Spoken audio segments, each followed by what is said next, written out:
베드로는요, 예수님의 최측근에 있었던 그러한 제자였지만 예수님께서 말씀하신 십자가와 부활의 그 의미들을 알지 못했기 때문에 십자가와 부활이라는 그런 주제를 두고서요, 베드로는 예수님을 향해서 항변했고 또 예수님은 베드로를 꾸짖는 장면들이 연출이 되었었잖아요. 베드로를 비롯한 제자들은 십자가와 부활의 의미를 알지 못한 채 예수님을 지금 따르고 있습니다. 하지만 예수님을 따르는 사람들이 경험하게 될 영광이 무엇인가? 근데 예수님께서는 몇 명의 제자들에게 그 영광을 미리 경험케 해주시는 것을 오늘 본문을 보게 되면 볼 수 있습니다. 그래서 우리는 오늘 본문을 통해서요, 예수님께서 왜 몇 명의 제자들에게 영광스러운 경험을 하게 하시는지, 또 영광스러운 경험을 한 제자들에게 예수님께서 원하시는 것은 그럼 무엇인지, 그리고 성경에서 영광스럽게 재림하실 예수님에 대해서 어떻게 예언을 했는지, 이러한 것들에 대해서 좀 우리가 생각을 해보려고 합니다. 지난주 살펴본 것처럼 예수님께서는 베드로에게 예수님을 따르는 것에 대한 가르침과 또 그것에 대한 보상과 또 예수님을 부인하는 사람들에 대한 경고의 말씀들을 하셨었잖아요. 근데 오늘 본문을 보게 되면요, 지난주에 이어서 예수님께서는 예수님을 따르는 몇 명의 제자들에게 약속하는 것으로 시작을 하는 것을 볼 수 있어요. 예수님이 몇 명의 제자에게 약속한 것이 그럼 무엇인가? 1절을 다시 한번 보시기 바라겠습니다. 예수님께서 어떤 약속을 하셨어요? 여기 있는 몇 사람 중에는 죽기 전에 하나님의 나라가 권능으로 임하는 것을 보게 될 것이다. 이렇게 예수님께서 약속을 하셨습니다. 지금까지 제자들은 예수님께서 가르친 말씀을 듣고 행하시는 이적을 보면서도 단 한 번도 그 의미들을 온전히 이해한 적이 없었잖아요. 그럼 예수님은 바리새인들과 서기관들의 신앙의 수준에 머물러 있는 제자들을 바라보면서, 우리가 지난주에도 살펴봤지만 정말 깨닫지 못하느냐, 마음이 둔하냐, 눈이 있어도 보지 못하고 귀가 있어도 듣지 못하며 기억하지 못하느냐 라고 책망하셨습니다. 제자들은 십자가와 부활에 대해서 들었을 때도 그 사실을 믿지 못했었잖아요. 그렇다면 8장 38절 한번 보십시오. 8장 38절에서 예수님께서 제자들에게 거룩한 천사들과 함께 영광스럽게 다시 올 것에 대해서 말씀하셨어요. 즉 재림에 대해서 말씀하셨습니다. 재림의 영광에 대해서 말씀하셨어요. 그런데 그 말씀하셨을 때에 제자들이 그 의미를 이해할 수 있었겠습니까? 십자가와 부활도 이해하지 못하는 제자들이 하나님의 나라가 권능으로 임한다는 것을 이해하는 것, 믿는 것은요, 불가능한 일입니다. 하나님의 나라가 권능으로 임하는 것은 예수님이 아버지의 영광으로 거룩한 천사들과 함께 재림한다라는 것을 의미하는 것이라고 말할 수 있습니다. 그럼 예수님께서는 몇 명의 제자들에게 재림의 영광을 미리 경험하게 될 것이라고 약속하셨다라고 볼 수 있겠죠. 예수님께서 약속하신 대로 몇 명의 제자들이 하나님의 나라가 권능으로 임하는 것을 경험하는 일이 그러면 언제 어떤 제자에게 일어났는가? 2절 한번 보시기 바라겠습니다. 예수님께서 하나님의 나라가 권능으로 임하는 것에 대한 말씀을 하신 지 엿새 후에 베드로와 야고보와 요한에게 그런 일들이 일어나게 되는 것을 볼 수 있어요. 베드로와 야고보와 요한이 하나님의 나라가 권능으로 임하는 것을 경험한 장소는 어디라고 되어져 있습니까?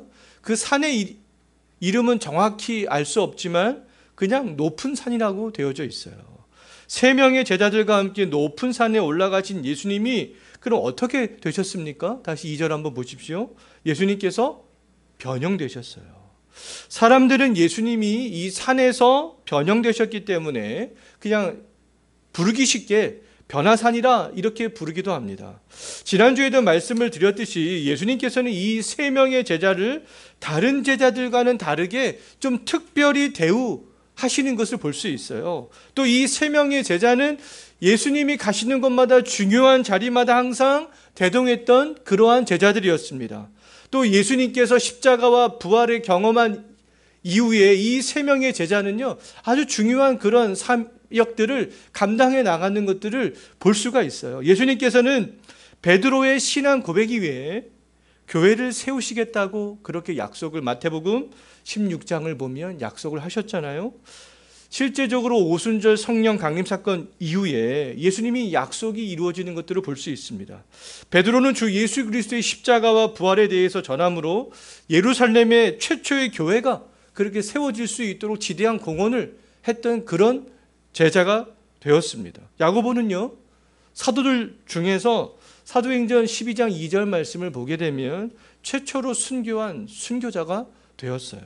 요한은 오순절 성령 사건 이후에 베드로와 함께 다니면서 복음을 전했을 뿐만 아니라 요한복음을 기록하고 요한 1서, 2서, 3서를 기록하고 요한계시록을 기록한 저자가 되겠습니다. 이 세 명의 제자들은요, 예수님이 십자가에서 죽으신 이후에 다른 그 어떤 제자들보다도 중요하고 많은 일들을 감당했던 그러한 제자들이었습니다. 예수님께서 이 세 명의 제자들 앞에서 어떤 모습으로 변형이 되는가? 그럼 3절을 다시 한번 보십시오. 어떤 모습으로 변형이 되셨어요? 옷이 광채가 났습니다. 그리고 예수님께서 입은 그 옷도요, 그 어떤 사람도 예수님이 입은 옷처럼 하얗게 빨 수 없을 정도로 그 옷이 흰옷이었다, 이렇게 말씀하고 있잖아요. 이와 같이 예수님이 세 명의 제자 앞에서 변형된 것은 어떤 의미가 있어요. 그러면 어떤 의미가 있겠어요? 우리는 그 의미들을 좀 성경에서 찾아서 생각을 해볼 필요가 있습니다. 예수님께서 세 명의 제자 앞에서 광채가 나고 또 옷이 아주 하얗게 된 옷을 입고 있었다. 그 의미가 그러면 어떤 의미가 있을까? 다니엘서 7장을 보게 되면요, 다니엘이 그 환상을 보게 되는데 하나님의 보좌를 봅니다.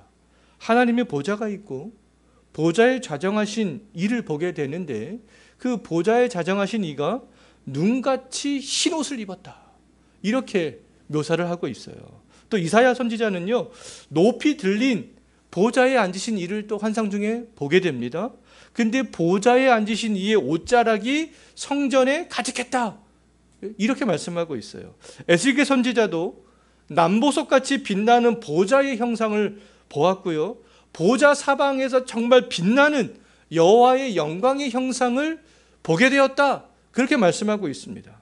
마가복음 9장에서 그런 변형된 예수님의 모습은요, 구약에서 많은 선지자들이 말한 예수님과 흡사하다는 것을 알 수 있습니다.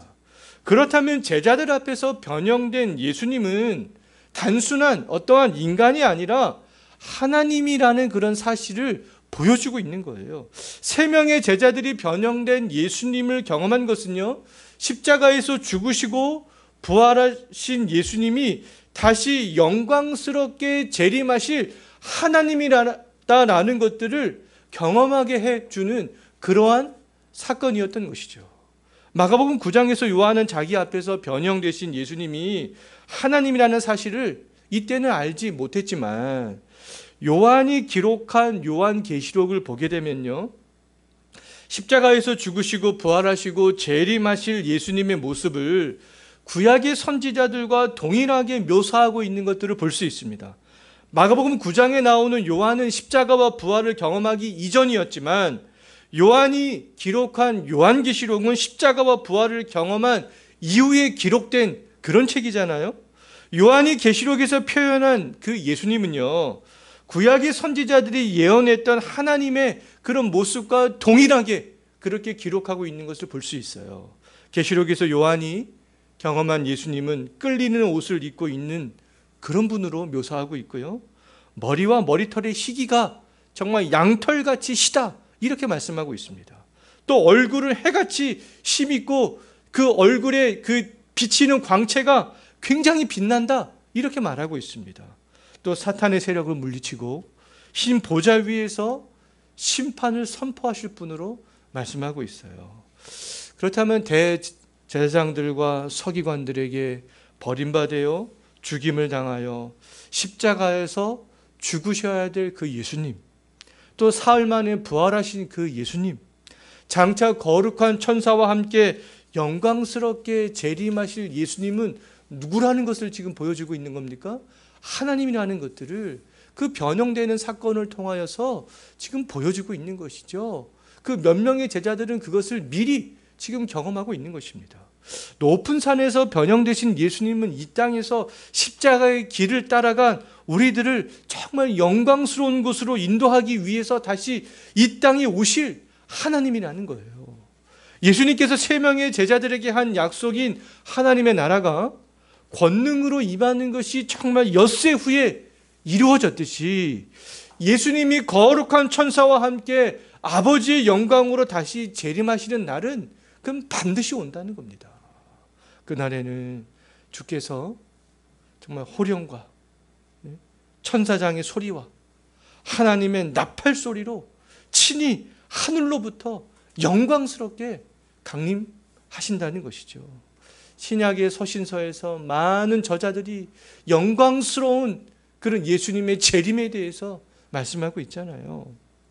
세 명의 제자들 앞에서 예수님이 영광스럽게 변형될 때에 또 다른 인물들이 함께 나타나는 것을 볼 수 있습니다. 그 사람들이 누구인지 4절 한번 보시기 바라겠습니다. 어떤 사람과 어떤 사람들이 변형된 예수님과 함께 있었어요? 엘리야와 모세가 함께 있었어요. 베드로와 야고보와 요한은 영광스럽게 변형된 예수님께서 엘리야와 모세와 함께 말하고 있는 것을 보았습니다. 변형된 예수님과 함께 엘리야와 모세가 나타난 것은 좀 특별한 또 이유가 있는 것 같아요. 그 이유를 말라기서에서 우리는 좀 힌트를 얻을 수가 있는데요. 말라기서를 보게 되면 이스라엘을 위해서 내 종 모세에게 명령한 율례와 법도를 기억하라고 한 동시에 여호와의 크고 두려운 날이 오기 전에 여호와께서 선지자 엘리야를 보낼 것을 말씀하고 있습니다. 말라기 선지자는 모세를 하나님의 율법을 대변하는 사람으로, 또 엘리야는 선지자를 대변하는 사람으로 그렇게 말씀을 하고 있어요. 또 신명기에서는요, 모세는 장차 자기와 같은 선지자를 하나님이 보낼 것에 대해서 말씀을 하면서 그 선지자가 올 때 그의 말을 들으라, 이렇게 모세는 그렇게 예언을 하고 있습니다. 사람들이 그럼 기다려야 하는 모세와 같은 선지자는 바로 예수님이라는 것들을 알 수 있고요. 모세가 하나님께로부터 받은 율법을 완성하신 분은 예수님이잖아요. 또 엘리야가 선지자를 대변하는 것은 엘리야와 같은 선지자가 예수님의 오심을 준비하기 때문에 그렇습니다. 말라기 선지자가 말한 예수님의 오심을 준비하는 선지자는 세례 요한이라는 것들을 우리는 이미 지난 시간을 통하여서 알고 있습니다. 세례 요한은요, 엘리야와 같은 모습을 하고 주의 길을 예비하는 일들을 감당했잖아요. 또 누가복음 1장을 보게 되면 가브리엘 천사가요, 세례 요한의 아버지인 사가랴에게 나타납니다. 사가랴에게 나타나서 장차 태어날 세례 요한이 하게 될 일들에 대해서 예언하는 것들을 볼 수 있는데요. 그 세례 요한은 엘리야의 심령과 능력으로 주 앞에 먼저 와서 아버지의 마음을 자식에게, 거스르는 자를 의인의 슬기에서 돌아오게 하고 주를 위하여서 세운 백성을 준비할 것이다, 이렇게 가브리엘 천사가 사가랴에게 예언하는 것을 볼 수가 있습니다.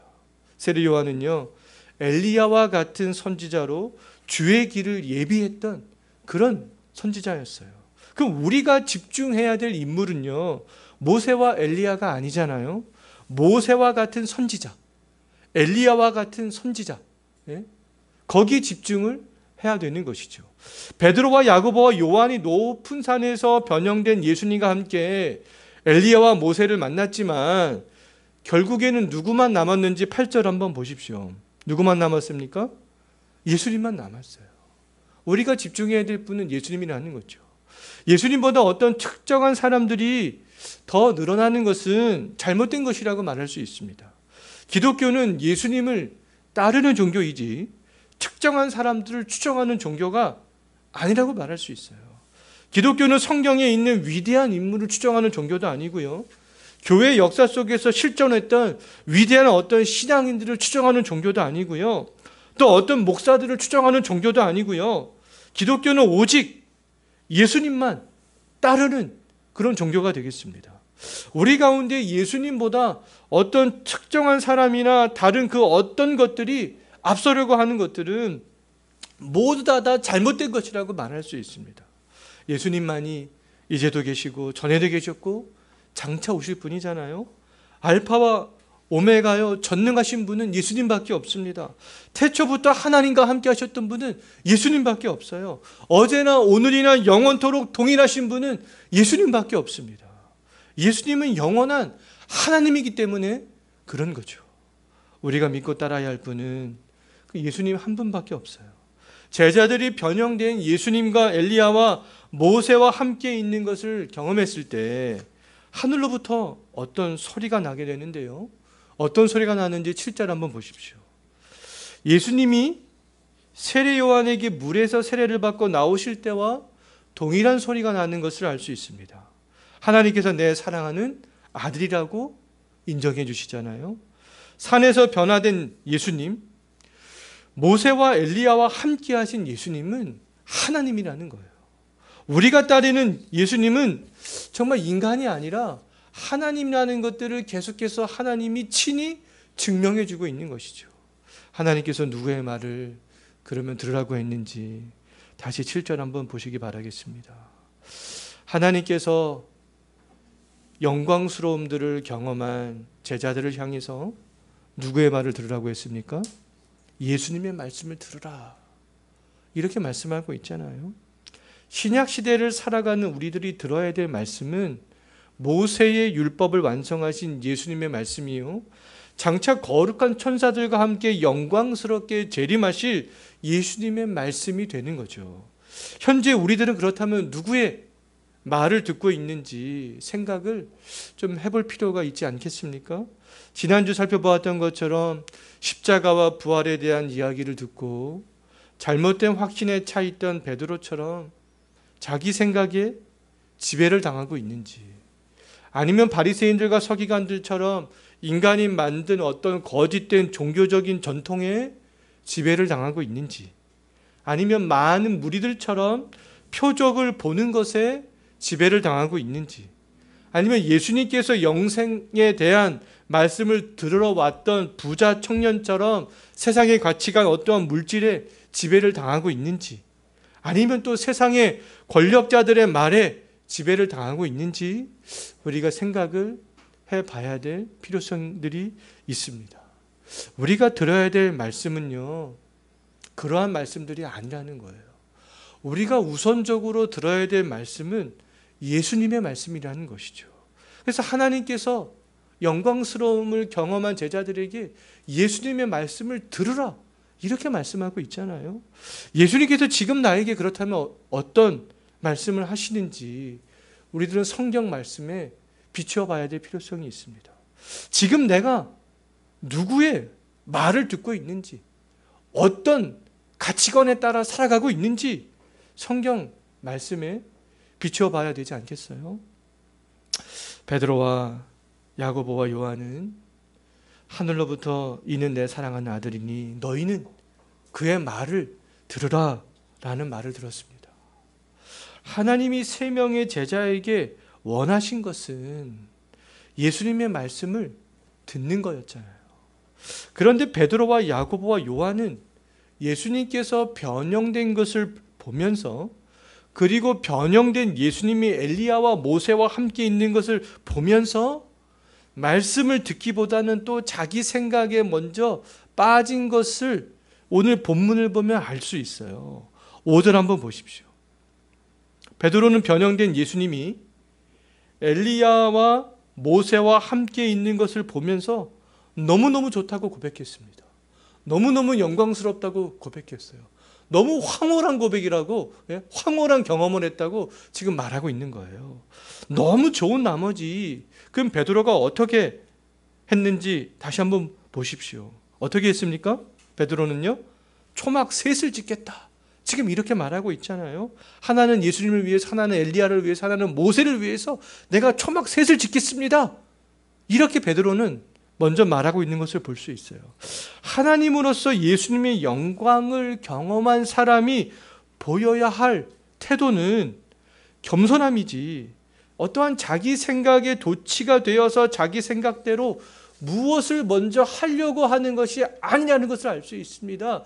베드로가 이런 반응을 보이기 때문에 하나님께서 음성을 통하여서 너희는 그의 말을 들으라, 이렇게 말씀하고 있는 거 아니겠어요? 정말 모세는요, 떨기나무 아래에서 하나님을 만났을 때에 하나님 뵙기를 두려워하면서 얼굴을 가린 채 하나님께서 말씀하시는 소리를 들었습니다. 이사야 선지자도요, 하나님의 영광을 경험하게 되었을 때 자기는 입술이 부정한 사람이라고 고백하면서 하나님께서 말씀하시는 소리를 들었어요. 예레미야 선지자도요, 여호와의 말씀이 영광스럽게 임할 때 자기를 부인하면서 여호와께서 말씀하시는 것을 두렵고 떨림으로 들었습니다. 에스겔 선지자도 여호와의 권능과 영광이 임할 때 정말 납작 엎드려서 하나님이 말씀하시는 소리를 들었어요. 바울도 정말 다메섹 도상에서 부활하신 예수님을 만났을 때 그 영광에 압도가 되어서 예수님이 말씀하시는 소리를 들었잖아요. 이러한 반응들이, 하나님의 말씀을 먼저 듣는 그러한 반응들이 정말 하나님의 영광스러움을 경험했을 때 보일 수 있는 올바른 반응이라고 말할 수 있습니다. 그런데 베드로는 하나님의 영광스러움을 경험했을 때 그 영광에 도취가 되어서 자기 마음대로 지금 초막 셋을 짓겠다고 그렇게 말했던 것이죠. 이 베드로가 나쁜 마음에서 그렇게 했겠어요? 절대로 그렇지 않습니다. 베드로는 그 영광이 너무나 황홀하기 때문에 좋은 마음에서 그렇게 이야기를 했던 거예요. 베드로가 주와 모세와 엘리야를 위해서 초막 셋을 짓겠다고 한 것은요, 정말 그 영광에 도취되어서 그 영광 속에 계속 머물기를 원했던 마음으로 그렇게 했던 겁니다. 계속해서 그 영광을 누리고 싶었던 것이죠. 하지만 베드로가 초막 셋을 짓겠다고 한 것은 예수님을 하나님으로 생각하지 않고요, 예수님을 엘리야와 모세와 동급으로 생각했던 것으로 볼 수 있습니다. 또 장차 자기가 감당해야 될 그런 사역과 사명을 잊어버리고 지금 그런 말들을 하는 것들을 볼 수가 있는 것이죠. 초막 셋을 짓겠다고 말한 베드로의 행동보다 오히려 야고보와 요한이 보인 행동들이 더 올바른 행동이라고 할 수 있습니다. 6절 한번 보십시오. 6절에서 그들이라고 지금 지칭하고 있잖아요. 그들이라고 지칭한 사람들이 누구이겠습니까? 야고보와 요한이겠죠. 이들은 영광스럽게 변형된 예수님이 엘리야와 모세와 함께 있는 것을 보고 몹시 두려워서 아무 말도 하지 못하고 있었던 것이죠. 아까 제가 좀 전에 말씀드렸던 모세와 이사야와 예레미야와 에스겔과 사도 바울과 같은 그런 지금 반응을 보이고 있는 것입니다. 여기 있는 분들 중에도, 그리고 우리들 주변에 있는 많은 그리스도인들 중에서도요, 베드로가 경험한 것 이상 아주 놀라운 경험, 또 하나님의 영광에 도취되는 경험을 했을 수 있어요. 하지만 그 경험이 아무리 좋고 놀랍다 할지라도 그 영광이 지속될 수는 없습니다.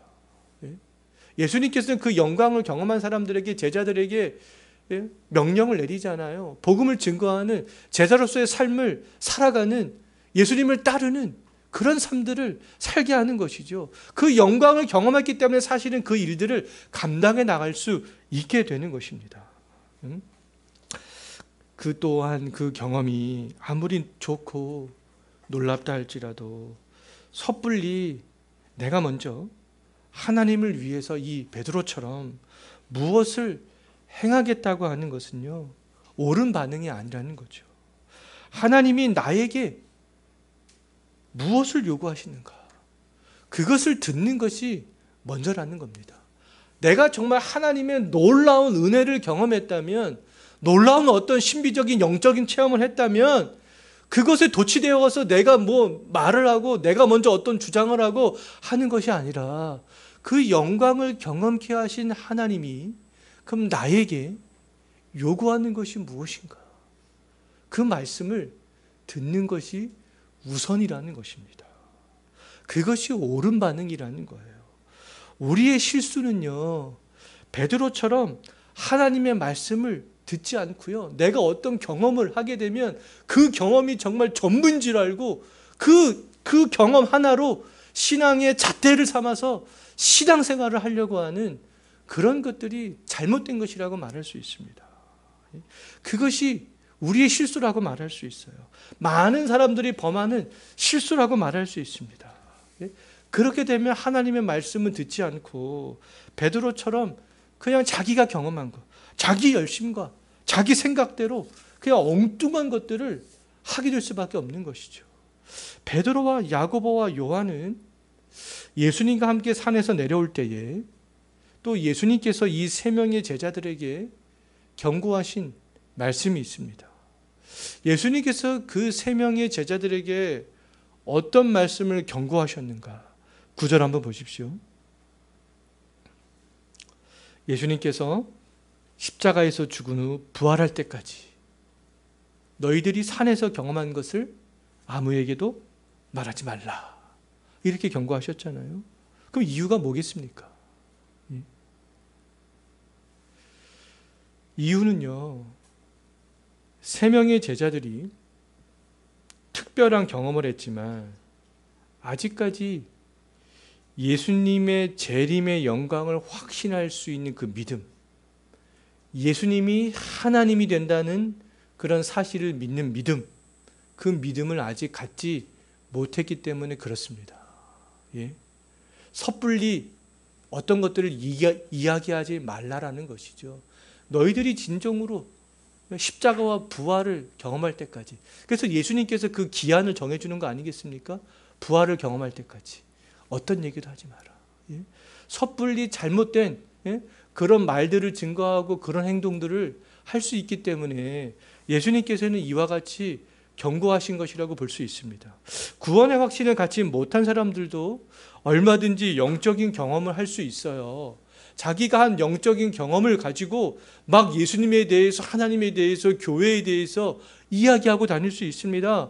히브리서 6장 4절에서 6절 말씀을 보게 되면 한 번 빚을 받고 한 번 하늘의 은사를 맛보고 성령에 참여한 바 되고 하나님의 선한 말씀과 내세의 능력을 맛보고도 타락한 자들은 다시 새롭게 하여 회개할 수 없다. 이렇게 말씀하고 있는데요. 이 히브리서의 말씀은 구원과 상관없는 사람들도 얼마든지 영적인 경험을 할 수 있다라는 것에 대해서 말씀하고 있는 거예요. 마가복음 9장에 나오는 베드로는 어떤 영광스러운 경험을 했지만 아직 자기가 경험한 것을 온전히 증거할 수 있는 그런 믿음을 소유하지 못했습니다. 예수님의 십자가의 의미도 알지 못하고 있잖아요. 부활의 의미, 재림의 의미 아직 알지 못하고 있습니다. 그렇기 때문에 그러한 믿음을 소유하지 못했기 때문에 지금 예수님께서 그러한 이야기를 부활을 너희가 경험할 때까지 어떤 이야기도 하지 말아라. 이렇게 지금 말씀하고 있는 거죠. 예수님께서 부활할 때까지 아무에게도 말하지 말고 너희들이 부활을 경험한 후에 그 모든 의미들을 믿고 확신할 때에 그 이후에 증거하라. 지금 이렇게 말하고 있는 것이 아니겠어요? 베드로와 야고보와 요한은 변현된 예수님의 영광도 경험하고 예수님께서 또다시 부활에 대해서 말씀하셨지만 10절 한번 보십시오. 그들이 지금 어떤 상태에 있는 것 같습니까? 그들이 지금 영광스러움을 경험했잖아요. 재림의 영광을 미리 맛보아 경험했습니다. 또 정말 그 변형되는 그런 황홀한 경험도 했어요. 또 예수님께서 부활에 대해서 다시 한번 가르치셨습니다. 그런데 10절 말씀을 보게 되면 그들은 여전히 예수님께서 죽은 자 가운데서 부활하는 것이 무엇인지 알지 못하고 있습니다. 믿지 못하고 있어요. 이 세 명의 제자는 예수님의 십자가와 부활과 재림의 영광에 대한 그런 말씀들이 이 머릿속에서 지금 꼬이기 시작한 거예요. 그것이 무엇인가? 아무리 들어도 그들은 십자가와 부활과 이 재림에 대해서 머릿속에 자기의 영혼 속에 그 개념을 형성할 수가 없었던 것이죠. 믿어지지가 않았던 겁니다. 이해가 안 됐던 거예요. 당시의 서기관들은요, 메시아의 십자가의 죽음과 부활을 말하지 않았습니다. 서기관들이 말한 것은 뭐밖에 없었냐면 메시아가 오기 전에 엘리야가 먼저 와야 된다. 이것은 성경을 연구하는 서기관들이 그거 하나는 이야기를 했습니다. 서기관들의 생각은 곧 말라기 선지자의 말씀이었던 거죠. 아까 우리가 살펴봤잖아요. 말라기 선지자가 예수님이 오시기 전에, 구원자가 오기 전에 엘리야와 같은 선지자가 와야 된다. 그렇게 이야기를 했잖아요. 서기관들은 말라기 말씀에 근거해서 엘리야가 메시아가 오기 전에 먼저 와야 된다라는 것에 대해 이야기를 했던 것입니다. 서기관들은 메시아가 오기 전 엘리야가 먼저 와서 메시아가 사역하기 편하게 길을 닦아 놓은 것들만 생각을 할 수가 있었지, 그 서기관들은 십자가와 부활과 재림은 생각하지도 못하고 있었습니다. 서기관들의 그런 생각은 틀린 것이 아니었잖아요. 엘리야가 와야 된다. 그들이 그렇게 말한 것은 맞는 생각이었어요. 하지만 그들의 메시아에 대한 그들의 말은요, 반만 맞는 것이었습니다. 말라기 선지자가 말한 대로 엘리야가 먼저 와서 모든 것을 회복할 것에 대해서 말하는 것은 맞는 거였어요. 그러나 엘리야의 역할을 이미 세례 요한이 했잖아요. 그럼에도 서기관들은 세례 요한이 엘리야의 역할을 한 것을 믿지 않았어요. 13절에서 예수님께서 말씀하신 것을 보면 알 수 있습니다. 세례 요한이 엘리야의 역할을 했지만 사람들은 세례 요한을 주의 길을 평탄케 한 엘리야로 대우하지 않았던 것이죠. 믿지 않았던 겁니다. 더 나아가 성경에서 엘리야 뒤에 오는 메시아에 대해서 말씀하고 있는데요, 그들은 그것에 대해서는 이야기하고 있지 않았던 거예요. 많은 고난과 멸시를 받을 것에 대해서도 말하고 있잖아요. 근데 서기관들은 고난과 멸시를 받는 메시아에 대해서는 생각하지도 가르치지도 않았습니다. 서기관들은 성경을 알았지만 반만 알고 있었고요, 성경을 가르쳤지만 반만 가르쳤던 것이죠. 그렇기 때문에 베드로와 야고보와 요한은요, 지금까지 서기관들이 가르쳐준 그 성경의 가르침에 아직도 꽉 차 있었던 거예요. 예수님께서 십자가와 부활과 재림에 대해서 말씀하셨지만 오랫동안 서기관들의 가르침을 들어왔기 때문에 그들의 생각이 쉽게 바뀌지 않았던 겁니다. 우리의 생각이요, 쉽게 바뀌지 않아요. 우리의 신앙생활하는 그런 패턴들이요, 정말 쉽게 바뀌지 않습니다. 그렇기 때문에 제가 광고 시간에도 말씀드렸듯이 시간 날 때마다 홈페이지에 들어가서 지난 글들도 읽어보고 여러 가지 말씀들을 자꾸 되뇌어 보라고 한 이유가 거기에 있는 거예요. 지금 베드로와 야고보와 요한은 예수님께서 십자가와 부활과 재림에 대해서 듣고 그 영광도 경험했지만 여전히 그들의 사고 체계 안에는 지금 뭐가 남아 있는 거예요? 서기관들의 가르침이 지금 여전히 남아 있는 겁니다. 성경을 볼 때 우리에게 필요한 것은 성경을 균형감 있게 온전히 볼 수 있는 그런 안목이 되는 거죠.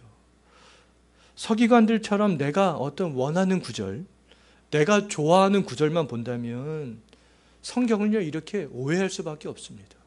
예수님에 대해서 오해할 수밖에 없게 되는 거예요. 우리의 신앙생활이 온전한 신앙생활이 될 수가 없습니다. 베드로는 예수님의 십자가와 부활과 재림을 믿지 못했기 때문에 엘리야와 같은 선지자였던 세례 요한의 사역을 믿지 못했던 것이고요, 예수님께서 십자가와 부활 이후에 영광스럽게 재림하실 하나님의 모습으로 변형된 것을 경험했으면서도 예수님을 하나님으로 지금 믿지 못하고 있는 것이죠. 베드로가 예수님을 부를 때 한 호칭을 보면 잘 알 수 있습니다. 5절 한번 보십시오. 베드로가 예수님을 부를 때 어떤 호칭을 사용하고 있어요? 랍비어라고 부르고 있잖아요. 이 랍비라는 선생님이라는 말입니다. 베드로는요, 그런 영광스러운 경험을 했음에도 불구하고 지금 예수님을 하나님으로 그렇게 생각을 하고 있는 것이 아니라 지금 위대한 선생으로 그렇게 생각을 하고 있는 것들을 알 수 있습니다.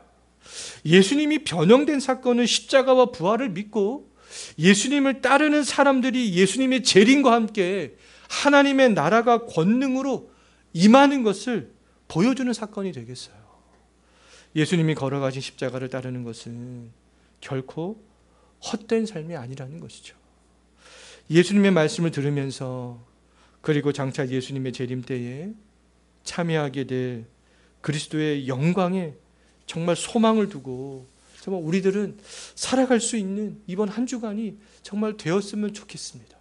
예수님께서 영광을 경험한 제자들에게 하나님께서 예수님의 말씀을 들으라 이렇게 말씀하셨잖아요. 우리가 어떤 영광을 경험했든지 우리가 남은 인생 살아가면서 해야 되는 일들은요, 예수님의 말씀을 듣는 거예요.